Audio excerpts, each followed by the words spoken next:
I'm going to jump into Zillow's funnel, okay, before anybody freaks out on me. Why am I using Zillow's funnel? Because they have more data than any of us combined, than any of our brokerages combined on this stuff, and more data than the other 3 competitors in their space. The web traffic on Zillow is above and beyond any of the 3 competitors. It's not even close. So Zillow has more data than anybody is the point.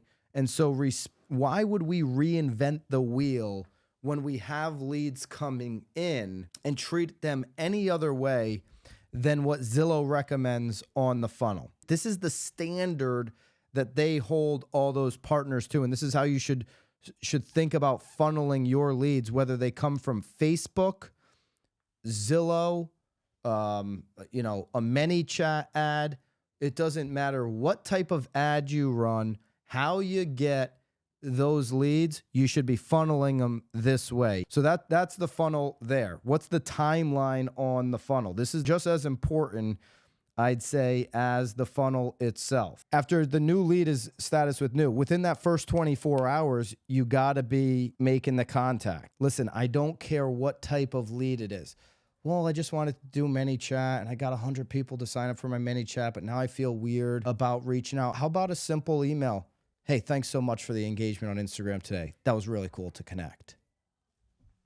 Is there anything wrong with a thank you? Show them that you're a professional. Boom. You get 100 new people on Instagram or on Facebook and you reach back out within the first 24 hours. That's pretty cool. It's a pretty cool thing that most agents are going to take the time to do. Man, she really is a professional. She's really somebody who's going the extra mile. All right, so now if you're in that attempted contact, every 3 days, you need to be attempting on that contact. Until there's a reason to put them into nurture, or they're 10 years out or something, then you're going to go with a longer term plan. But right now you've spoken with them, they've shown interest in listing or in buying. Every week have some value that you're bringing to the table.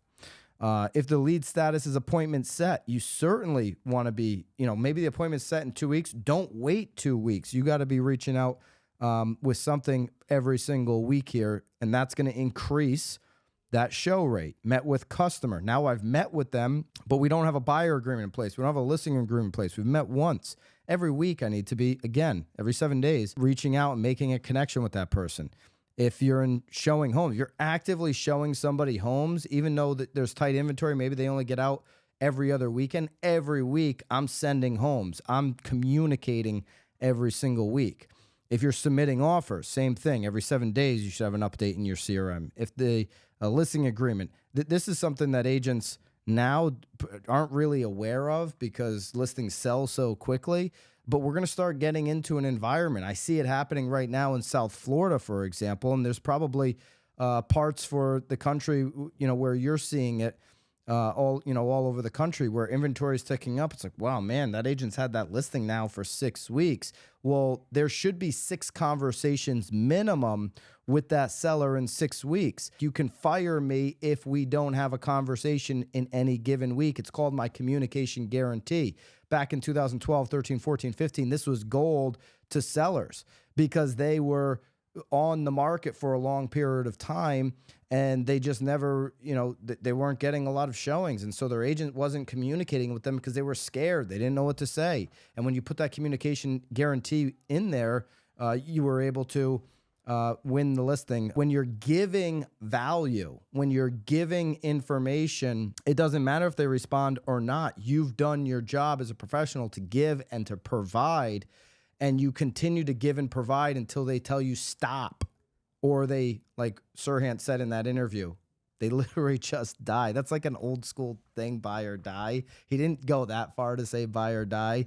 But the point that he's making is you give this value. There's nothing wrong with saying, I have something of value, a piece of information, and I'm going to educate my seller on this. Or I'm simply going to be able to send my calendar over to my seller every single week. Hey, I'd love to give you an update on the market, on the activity and the marketing for the property, pick a time to have a 10-minute chat with me. Listing agreement, you're talking every week if you've got a seller. Be a freaking, don't hide for a freaking month. 48 hours every 2 days if you're under contract. Most people don't do this. Every 2 days, be in their pocket, be ringing them and making sure you're ahead of every single move. Somebody's going to mess up along the line of a transaction.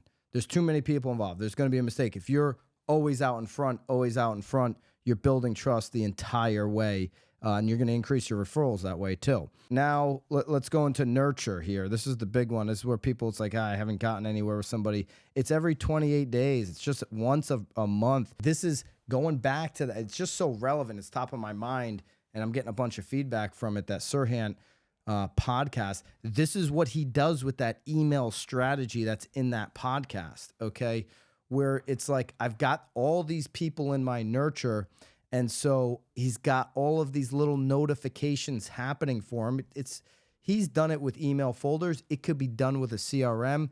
Could be done a number of ways. When I first started, I was doing it on Excel spreadsheets, okay? This person's interested in this. I look, okay, I'm going to follow up with 5 people, 10 people today. Here are the 5 or 10. Here are the notes. Okay, I've got my MLS open. What's a property sale or what's a new listing that has come out in the last couple of days that I can send to them? This just came across my desk. You'll probably see it in your search. I wanted to share it with you. And I think it was, it was a comment here earlier where they said, well, what if they're not responding? You're not expecting a response. You're a professional educating people on the market. You're sending it to them. The more seeds you plant, the more of those responses are just going to pop up. A buyer who is ready to engage, when they're ready to take action and they look at their email and they try to figure out, who they're going to call to look at this property. And there's been somebody every week that's been sending them a property a week, sending them a comp a week, sending them a market statistic once a month with consistency, with real will to never stop. That's going to be the agent that comes in first of mind. Since April, we have uploaded new and sought-after courses, content, and tactical assets for your business into the BAMX platform. Not articles behind a paywall that only pontificate to you what you should think and do, but education that actually shows you how to do what you need in today's market. Every day, we continue to add more content into BAMX and our private Facebook community. Content that works, content that our members have exclusive access to daily. It's why over 1,500 of you and climbing have joined us in BAMX. It's also why tomorrow's price is guaranteed to be higher than today's. That's called inflation. Do not wait any longer. Use code Byron and join the thousands of agents taking their business to the next level today. Code Byron for 10% off. See you in BAMX.